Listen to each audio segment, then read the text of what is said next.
Assalamualaikum warahmatullahi wabarakatuh.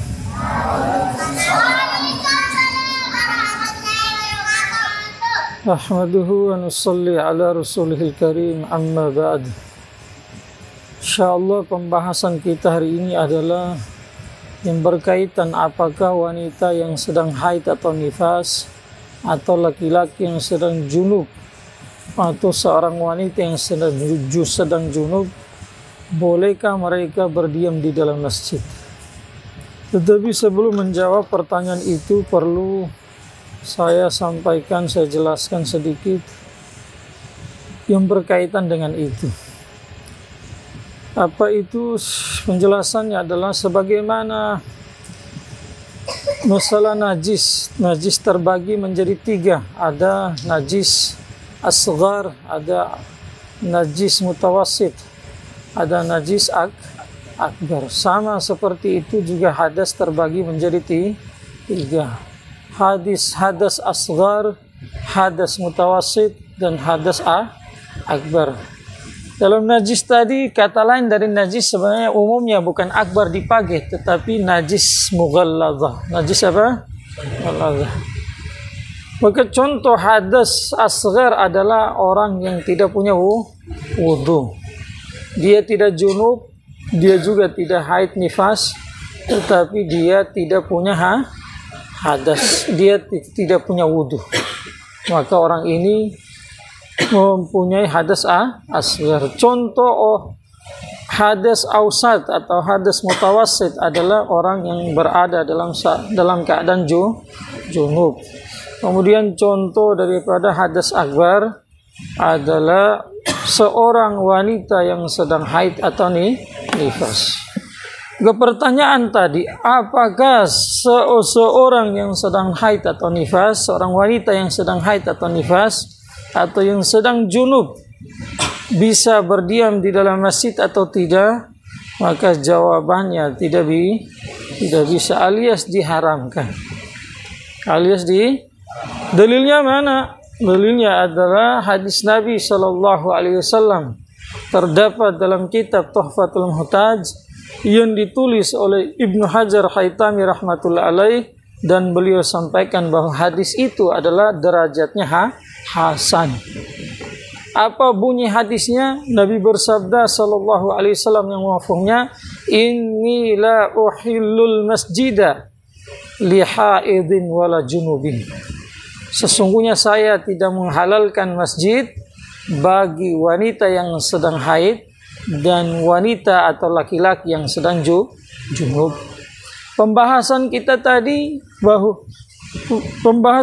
di awal, apakah seorang wanita yang sedang haid atau nifas, atau seorang laki-laki yang sedang junub, atau wanita yang sedang junub boleh berdiam di dalam masjid atau tidak? Jawabannya lewat itu hadis. Jawabannya tidak boleh, alias diharamkan. Nabi tidak menghalalkan, berarti lawan dari tidak menghalalkan adalah haram. Apa? Haram.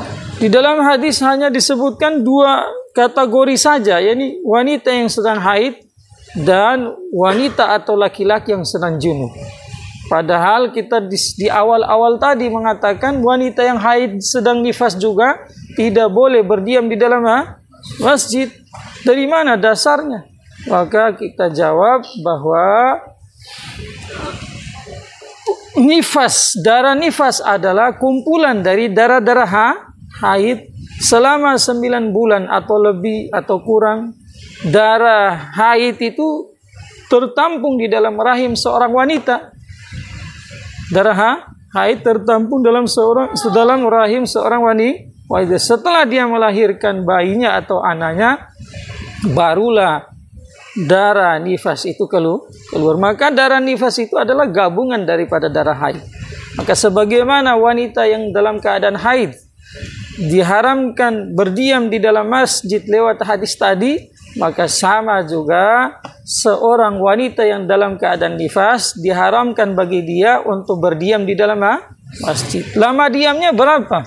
Ada dua pendapat, tetapi yang dikuatkan oleh Ibnu Hajar Haytami rahmatullahi alaih adalah diam sebentar saja, sekedar tu'maninah. Seperti kamu ruku dalam sholat ada tu'maninahnya wajib, rukun merupakan kewajiban.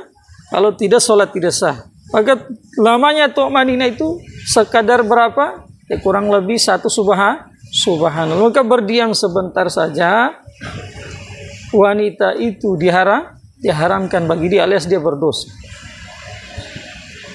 Dalil lain lagi yang berkaitan dengan ini, kenapa mereka diharamkan berdiam di dalam masjid. Dalil lain dalam Al-Quran, ini secara sarahatan tidak disebutkan, tetapi nanti kita ada penjelasan sehingga nanti menemukan titik terang bahwa sebagaimana si junub tidak boleh berdiam dalam masjid dalam Al-Quran dilarang, maka lebih-lebih juga si haid dan si nifas. Allah berfirman di dalam Al-Quran, ya ayyuhalladzina amanu la taqrabus sholata wa antum sukara. Wahai orang-orang beriman, jangan dekati solat sedangkan kamu sedang mabuk. Hatta ta'lamu ma taqulun, sampai kamu tahu apa yang kamu ucapkan. Wala junuban illa abiri sabilin hatta taghtasil. Dan orang yang dalam keadaan junub tidak boleh mendekati tempat solat alias masjid. Tempat solat di sini dimaksud masjid, sebagaimana dalam hadis tadi. Kalau musola, madrasah, tempat zikir atau tempat yang dibuat khusus untuk solat Idul Fitri, Idul Adha di situ, maka wanita yang sedang haid atau nifas atau wanita atau laki-laki yang sedang junub boleh berdiam di sini. Dan wanita atau laki-laki yang sedang junub jangan mendekati masjid kecuali hanya lewat saja sampai dia selesai mandi junub atau mandi dari hadas besar. Lalu kita lihat hadas tadi kita sudah jelaskan bahwa hadas punya 3 tingkatan, ada asghar, ada ausat, ada akbar. Dalam ayat ini Allah melarang seorang laki-laki atau wanita yang memiliki hadas ausat, yakni junub, tidak boleh mendekati masjid. Lewat saja boleh. Itu juga kalau ada jalan lain yang lebih bagus lewat jalan lain. Darurat atau hajat boleh lewat di situ. Tanpa hajat pun boleh, tetapi ini makruh. Maka lebih-lebih lagi sebagaimana si junub dilarang berdiam di dalam masjid dalam ayat tadi, padahal derajat hadasnya di bawah haid dan nifas. Maka lebih-lebih lagi seorang wanita yang sedang haid dan nifas dilarang berdiam di dalam masjid. Pertanyaan, zaman dulu tidak ada pembalut, tidak ada pembalut dan sebagainya, sehingga kemungkinan darah untuk jatuh ke lantai masjid itu sangat mungkin terjadi.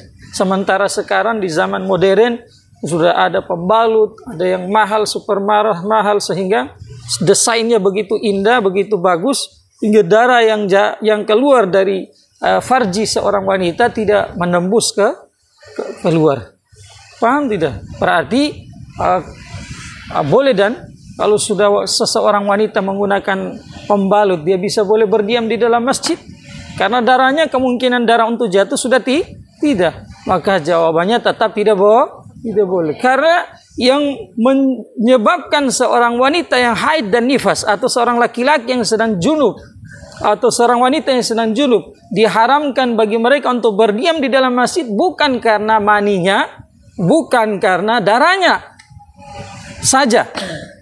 Paham tidak? Jatuh darah di masjid jelas itu su'ul adab. Namanya tidak punya adab dengan masjid, tetap berdosa. Tetapi yang larangan bagi mereka tadi karena mereka punya hadas. Hadas ausat dan hadas akbar. Sehingga kalaupun ada itu pembalut yang menyebabkan darah tidak jatuh ke lantai, tetap mereka dilarang berdiam di dalam masjid. Kalau tidak, ya orang yang punya luka itu. Orang yang punya luka yang darahnya kemungkinan bisa darahnya kalau hanya sebab darah saja itu. Maka otomatis larangan bagi orang yang punya luka juga yang darahnya mengalir tidak boleh masuk di dalam masjid. Padahal mengenai mereka tidak ada larangan sama sekali kecuali ada kemungkinan nanti darahnya mau jatuh dalam masjid. Atas dasar itulah perlu kita pahami bahwa, saya ulangi, dilarangnya wanita haid dan nifas atau laki-laki yang sedang junub ataupun wanita yang sedang junub untuk berdiam di dalam masjid bukan karena maninya saja, bukan karena darahnya saja, tetapi lebih-lebih daripada itu, sebab terbesar dilarangnya mereka atau diharamkannya mereka berdiam di dalam masjid adalah sebab hadas ausat dan hadas akbarnya. Sedangkan hadas asgar saja, yang orang yang tidak punya wudhu, dia suci dari junub, dia suci dari haid dan nifas, ini saja masih ada perbedaan pendapat di kalangan para ulama. Apakah mereka boleh berdiam di dalam masjid?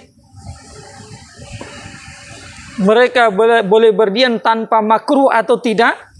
Itu saja ada perbedaan. Menurut ulama Syafi'iyah, berdiam seseorang yang tanpa wudhu berdiam di dalam masjid atau berdiam dalam masjid hukumnya makruh, boleh tapi makruh. Sementara menurut pendapat Imam Abu Hanifah rahmatullah alaih, boleh tanpa makruh. Tetapi si junub dan si haid dan si nifas ini sepakat haram mereka berdiam di dalam masjid dalam setiap saat dan keadaan. Dalam setiap saat, kecuali genting sekali, artinya darurat, tidak ada lagi tempat dan lain sebagainya. Mungkin di luar ada macan, ada singa, mau keluar dari masjid nanti disergap sama singa, keluar dari masjid ada perampok, pembunuh, maka itu darurat lain hal. Tetapi dalam keadaan normal, tidak dibolehkan wanita berdiam di dalam masjid walaupun untuk ikut kajian, ta'lim, misalkan masail, ta'lim fadail atau kajian apapun, dilarang. Dilarang. Maka mudah-mudahan bermanfaat bagi kita ya. Maka diperhatikan. Jangan sampai semangat belajar, tujuan kita dari semangat belajar untuk mendapatkan manfaat. Tetapi karena kita duduk di dalam masjid, misalkan seorang wanita duduk dalam masjid dalam keadaan haid ataupun nifas, bukan manfaat dia dapat, malah dosa alias mudorot. Semoga bermanfaat. Subhanallah bihamdihi, subhanallah. Asyhadu an la ilaha illallah.